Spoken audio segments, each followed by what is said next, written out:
की क्राइसिस आ गई। और तेल और गैस की क्राइसिस अगर ऐसी ही रहेगी तो जो भी चीज पका कर बेची जाती है वो सब महंगी हो जाएगी। चाहे होटल से आप समोसा खाइए, जलेबी खाइए, सादा खाना खाइए, वेज खाइए, नॉन, जो चीजें पका कर बेची जाती है, इडली डोसा जो भी चीजें हैं यहाँ पे, क्योंकि उसमें अल्टीमेटली उसका कंजम्पशन जो एलपीजी सिलेंडर काफी महंगे हो गए। लेकिन भारत के लिए है अच्छा रास्ता कि क्योंकि वो भारत के लिए सप्लाई चालू किया है। अब ये एक एक करके समझते हैं कि ईरान ऐसा क्यों कर रहा है और लॉन्ग टर्म में क्या होगा, और क्या सच में नेतन्याहू की मृत्यु हो चुकी है और नेतन्याहू क्या एआई वीडियो से सामने आ रहे हैं, इसको एक एक करके समझते हैं। देखिए, इस जल संधि, इस समुद्र का नाम है फारस की खाड़ी, क्योंकि ईरान का पुराना नाम था फारस, तो फारस के नीचे की खाड़ी फारस की खाड़ी, जिस तरह ये कच्छ के नीचे की खाड़ी कच्छ की खाड़ी, बंगाल के नीचे की खाड़ी बंगाल की खाड़ी।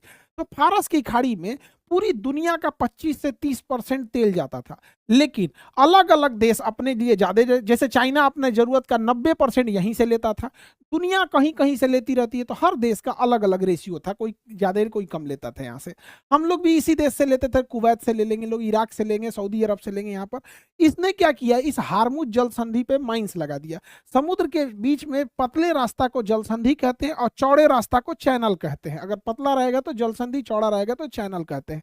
अब ये जल संधि बंद करने के कारण ये फारस की खाड़ी में इतने जहाजों का पूरा जमावड़ा लग गया है, और ये जहाज इंतजार कर रहे हैं ईरान के परमिशन का कि जाएं, और अगर ये बिना परमिशन जाएंगे तो बिना परमिशन उड़ जाएंगे, या तो नीचे से माइंस लगा के मार देगा या तो सीधे मिसाइल हिट कर देगा यहाँ पर। अब एक एक करके समझते हैं, इन जहाजों में केवल क्रूड ऑयल या फिर गैस नहीं भरा हुआ है, अलग अलग सामान भी भरे होते हैं।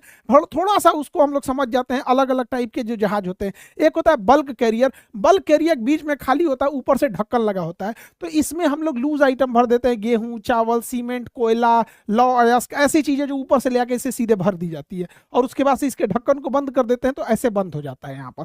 और इसको जब खाली करना रहता है तो ढक्कन खोलते हैं और इसे क्रैब बकेट डाल के निकाल देते हैं, और जब 80% निकल जाता है तो थोड़ा बहुत नीचे बढ़ जाता है, तो ये बकेट नहीं पकड़ पाता है, तो इसमें जेसीबी उतार के पहले बटोर के और फिर इसमें क्रैब बकेट से निकाल के बाहर रख दिया जाता है।